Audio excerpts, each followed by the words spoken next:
Gentleman yields back. Chair now recognizes the gentlelady from New Jersey, Ms. Sherrill. Thank you, Mr. Chairman. Good afternoon, and I want to thank our witnesses for being here today.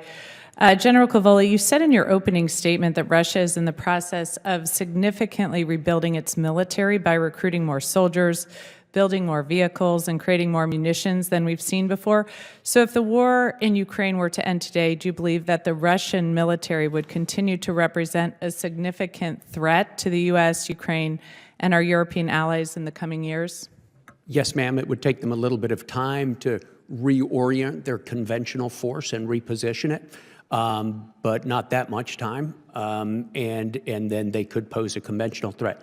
Very important for me to add, however, that they have never stopped having their strategic capabilities, their nuclear submarines, their long-range aviation, their cyber, their space. All of that is alive and well and largely unaffected by the war in Ukraine.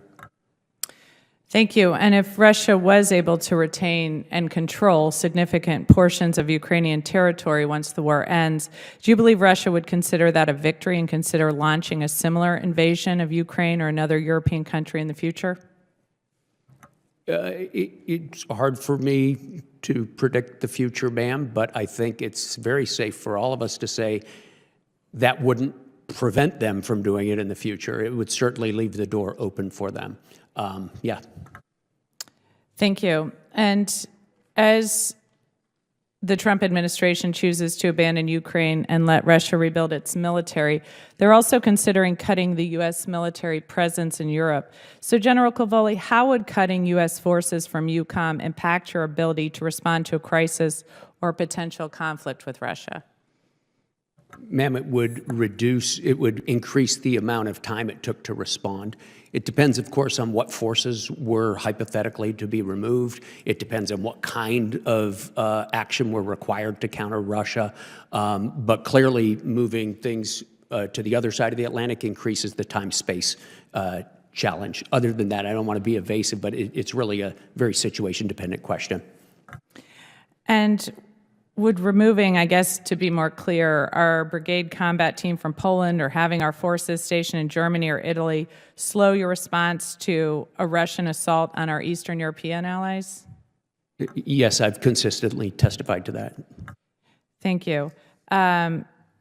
So as we move forward, can you just talk a little bit, too, as you mentioned, about what you think the key strategic aspects are of Russia's military?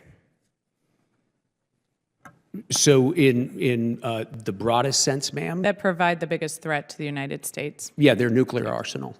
What about their cyber capabilities?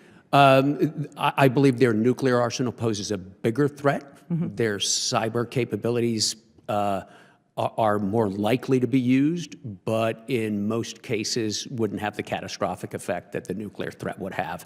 But of course, that again depends on what nuclear weapons we're talking about, what cyber attacks. But in general, I would say the nuclear capabilities, and then I would say the space and cyber sort of on a level. But conventionally, their strategic advantage continues to be mass, that they can put in direct proximity to NATO forces that challenges us to respond in time across the spaces required. So basically, they can put a force into place that would cause us to have to react in a timely fashion. And that time-space problem is really the essence of conventional deterrence on the continent.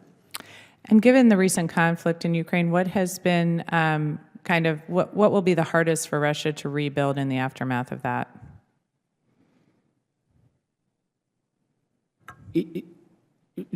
I'd like to answer that in closed session because it goes into some technical stuff. What I can say is I don't think it's that hard to rebuild their mass.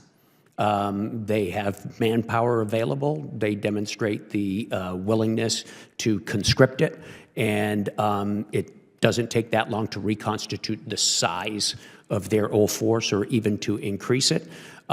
They still have equipment and storage that they could pull out and renovate, and they have increased their ability to produce legacy hardware tanks and armored personnel carriers and things like that.